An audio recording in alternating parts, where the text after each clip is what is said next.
इस क्लास में हम लोग देखने वाले हैं क्लास 8 का विज्ञान यानी कि साइंस। देख सकते हैं आपका बिहार बोर्ड का न्यू बुक साइंस इसी तरह का होगा, देख सकते हैं।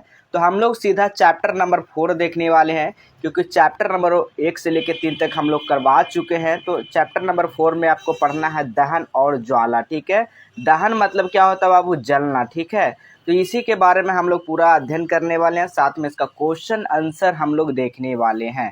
तो चलिए सीधा हम लोग इसका क्वेश्चन आंसर की ओर चलते हैं। यदि आप लोग इस चैप्टर को नहीं पढ़े हैं तो आप लोग जरूर पढ़ लीजिएगा। देखिएगा दहन हो रहा है, मैग्नीशियम का दहन, देख सकते हैं। दहन मतलब होता है जलना, तो देखिए मैग्नीशियम कहाँ पर जलना यानी कि दहन कह सकते हैं। फिर यहाँ पर आप लोग देख सकते हैं ज्वलनशील पदार्थ को यहाँ पे कैसे बुझाया जा रहा है, फायरमैन के द्वारा, देख सकते हैं यहाँ पे। और ये अग्निशामक है, जो तेल वगैरह में आग लग जाता है, ठीक है, तो ये बुझाने में यही काम आता है, ठीक है। इलेक्ट्रिक में आग लग गया तो यही बुझाने में काम आता है। तो ये देखिए ये सब आपको बुक में दिया गया, आप लोग इसको जरूर पूरा अध्ययन कर लेंगे, ठीक है। तो चलिए सीधा हम लोग चलते हैं इसके प्रश्न अभ्यास की ओर। तो देखिए यहाँ से अभ्यास आपका शुरू होता है। तो पहला क्वेश्चन यहाँ पर देखिएगा आपसे क्या पूछा गया है बाबू, समझिएगा कि दहन की परिस्थितियों की सूची बनाएं, ठीक है। दहन की परिस्थितियों को क्या करना, आपको सूची बनाना। तो आइए हम लोग देखते हैं। तो दहन के लिए आवश्यक परिस्थिति यहाँ है, जो क्या क्या है देख सकते हैं। ईंधन का होना, ईंधन का होना जरूरी है। ऑक्सीजन वायु की उपस्थिति में ईंधन को प्रज्वलित करने के लिए उपयुक्त तापमान होना जरूरी है, ठीक है। तो देख सकते हैं दहन का परिस्थिति है, यही आपका सूची है। तो इस तरह से आप लोग बना लेंगे। अगला क्वेश्चन देखिएगा, रिक्त स्थान को पूर्ति करना, यानी कि रिक्त मतलब होता है खाली, ठीक है। खाली जगह को क्या करना, आपको भरना है। तो देखिएगा दूसरा का नंबर, लकड़ी और कोयला जलने से वायु को क्या होता है? तो आप लिख सकते हैं वायु को क्या होता है, दूषित होता है, यानी कि कह सकते हैं प्रदूषण होता है, प्रदूषण, ठीक है, प्रदूषण होता है। तो यहाँ पर देखिएगा प्रदूषण आप लोग भर लीजिएगा, वायु का क्या होता है, प्रदूषण होता है, ठीक है। चलिए अगला क्वेश्चन देखिएगा, इसी में अगला क्वेश्चन है, घरों में काम आने वाला एक ईंधन जो है ना, वो क्या है, एलपीजी है, ठीक है। एलपीजी लिक्विफाइड पेट्रोलियम गैस, ठीक है। चलिए और गाड़ी वगैरह में क्या होता है, सीएनजी होता है, ठीक है। ये भी आपको याद रखना है। अगला क्वेश्चन है, जलना प्रारंभ होने से पहले ईंधन को उसके क्या होता है, ज्वलन ताप, ठीक है, ज्वलन ताप, ठीक है, ज्वलन ताप तक गर्म करना आवश्यक है, देख सकते हैं ज्वलन ताप तक गर्म करना आवश्यक है। अगला क्वेश्चन देखिएगा घ नंबर, तेल द्वारा उत्पादन आग को खाली स्थान द्वारा नियंत्रित नहीं किया जा सकता है। तो ऊपर के क्या होता है, तेल द्वारा उत्पन्न आग को नियंत्रित नहीं किया जाता है, तो प्रक्रिया को पेट्रोल द्वारा नियंत्रित नहीं किया जाता है, प्रक्रिया को द्वारा नहीं नियंत्रित किया जा सकता, लिख सकते हैं, ठीक है। चलिए तीसरा नंबर क्वेश्चन देखिएगा, तीसरा नंबर क्वेश्चन क्या पूछा गया है। तीसरा नंबर क्वेश्चन है, समझाइए कि मोटर वाहनों में सीएनजी का उपयोग से हमारे शहरों को प्रदूषण किस प्रकार कम हुआ। तो सीएनजी में आपको पता होता है स्वच्छ होता है, ये कम प्रदूषण वाला जो है, ठीक है। तो देखिएगा यहाँ पर लिखिएगा सीएनजी, ठीक है, यानी कि कंप्रेस नेचुरल गैस होता है इसका फुल फॉर्म। एक स्वच्छ ईंधन है, क्या है, एक स्वच्छ ईंधन है। इसके जलने पर कार्बन के कण बहुत कम निकलते हैं। जब सीएनजी जलता है तो इसका कार्बन का जो कण है वो काफ़ी क्या होता है, कम निकलता है, और यह धुआं के साथ हानिकारक गैस नहीं छोड़ता है। और सीएनजी क्या होता है, धुएं के साथ हानिकारक जो गैसें होते हैं वो नहीं छोड़ता है। इसलिए मोटर वाहनों में इसका उपयोग से वायु प्रदूषण में क्या हुआ, कमी आई है या कमी आती है, लिख सकते हैं इस तरह से, ठीक है। चलिए अगला क्वेश्चन देखिएगा, ईंधन के रूप में एलपीजी लिक्विफाइड पेट्रोलियम गैस और लकड़ी की तुलना में कीजिए, ठीक है। तो पहले आपको विशेषता लिखना है, यानी किस चीज़ के बारे में बताना, फिर एलपीजी फिर लकड़ी।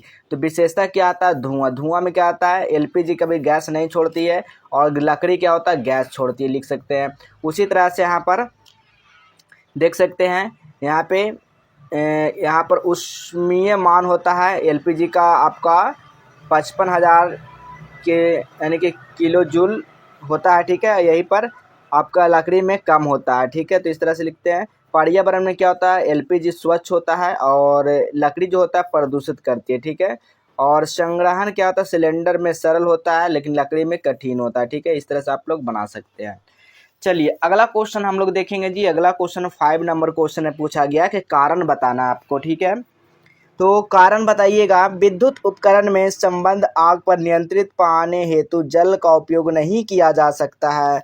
तो लिखिएगा, क्योंकि जल विद्युत उपकरणों में विद्युत का चालक होता है। जल क्या होता है? विद्युत का चालक माना जाता है, चालक होता है, ठीक है, जिससे करंट लग सकता है, ठीक है। यदि हम लोग विद्युत अगर में आग लग गया, उस पर हम लोग जल डालेंगे तो हमको क्या लग सकता है? करंट लग सकता है, क्योंकि विद्युत का चालक है, यानी जिसको कह सकते हैं, ठीक है, सुचालक है, और इसके कारण, ठीक है। अगला क्वेश्चन देखिएगा, एलपीजी लकड़ी से अच्छा घरेलू ईंधन है। एलपीजी लकड़ी से अच्छा घरेलू ईंधन है, क्यों? आपको बताना। एलपीजी लकड़ी से घरेलू ईंधन है, ठीक है। तो लिखिएगा, क्योंकि एलपीजी अधिक ऊर्जा देता है। क्या देता है? एलपी लिक्विफाइड पेट्रोलियम जो गैस होता है वो अधिक ऊर्जा देता है, प्रदूषण नहीं करता है, प्रदूषण स्वच्छ होता है, और जलने में क्या होता है? आसान होता है, इसलिए एलपीजी लकड़ी से अच्छा माना जाता है। अगला क्वेश्चन देखिएगा, ग नंबर, कागज स्वयं सरलता से आग पकड़ लेता है, जबकि एल्युमिनियम पाइप के चारों ओर लपेटा गया कागज का टुकड़ा आग नहीं पकड़ता, क्यों? ठीक है, आपको बताना है। तो लिखिएगा, क्योंकि शराब एक ज्वलनशील पदार्थ है। जो है ना, शराब क्या है? एक ज्वलनशील पदार्थ है, जिसकी ज्वलनशीलता अधिक होती है। इसकी क्या होती है? ज्वलनशीलता जो होती है वो अधिक होती है, जबकि कागज पर जल की परत होती है जो उसे आग पकड़ने से क्या करती है? रोकती है, ठीक है। तो इस तरह से इसका आंसर आप लोग नोट करेंगे। अगला क्वेश्चन देखिएगा, मोमबत्ती की ज्वाला का चिन्हित चित्र बनाए। मोमबत्ती का क्या करना, आपको चित्र बनाना है। तो देखिएगा, इसी में चैप्टर में चित्र दिया गया, तो देख सकते हैं आपका मोमबत्ती का इसी तरह से चित्र बनाना है, जलते हुए लौह करते हुए। ये कम गर्म है, ये जो है पूर्ण दहन का वायु क्षेत्र है, नीला भाग इसको बोलते हैं, सबसे गर्म भाग इसको बोलते हैं, ठीक है। मोमबत्ती है, ठीक है, बिना जली मोमबत्ती का सबसे आंतरिक क्षेत्र है, ठीक है। तो इस तरह से आप लोग बना लीजिएगा। ये चित्र आपका 6 नंबर में है, ठीक है। इस पर आप लोग लिखना चाहते हैं तो लिख सकते हैं। अंदरूनी भाग जो होता है वो नीला होता है, पूर्ण दहन, मध्य भाग आंशिक दहन, बाहरी भाग पूर्ण दहन, ठीक है। ये लिख के आप लोग इसको बना लीजिएगा, फिगर को, इस चित्र को आप लोग जरूर बना लीजिएगा। 6 नंबर का ये आंसर है। 7वां नंबर क्वेश्चन देखिए क्या कर रहा है, ईंधन के ऊष्मीय मान को किस मात्रक द्वारा प्रदर्शित किया जा सकता है। तो लिखिएगा, किलो जूल प्रति किलोग्राम, यानी किलो जूल प्रति किलो के द्वारा हम लोग इसको प्रदर्शित कर सकते हैं, ठीक है। अगला क्वेश्चन देखिएगा, समझाइए CO2 किस प्रकार आग को नियंत्रित करती है। समझाना है कि जो CO2 कार्बन डाइऑक्साइड है वो किस प्रकार को आग को नियंत्रित करता है, यानी कि उसको रोकता है, ठीक है। किस तरह से रोकता है, तो लिखेंगे, CO2 गैस ऑक्सीजन को आग तक पहुंचने नहीं देती है, साथ ही गैस दबाव से चारों ओर फैलाकर आग को बुझा देती है, ठीक है। तो इस तरह से इसका आंसर लिख सकते हैं। अगला क्वेश्चन है, हरी पत्तियों के ढेर को जलाना कठिन होता है, ठीक है। हरी पत्तियों के ढेर को जलाना क्या होता है? कठिन होता है, परंतु सूखी पत्तियों को आग आसानी से लग जाती है। समझाना है कि कैसे लग जाता है सूखी पत्तियों में आग। तो लिखिएगा, हरी पत्तियों में नमी होती है, नमी का मतलब समझ रहे हो, उसमें जल की मात्रा होती है हल्का हल्का, ठीक है, जिससे उनका तापमान ज्वलन ताप तक नहीं पहुंच पाता है, जबकि सूखी पत्तियां जल्द गर्म होकर वो जलने लगती है, ठीक है। इस तरह से इसका आंसर आप लोग नोट कर लेंगे।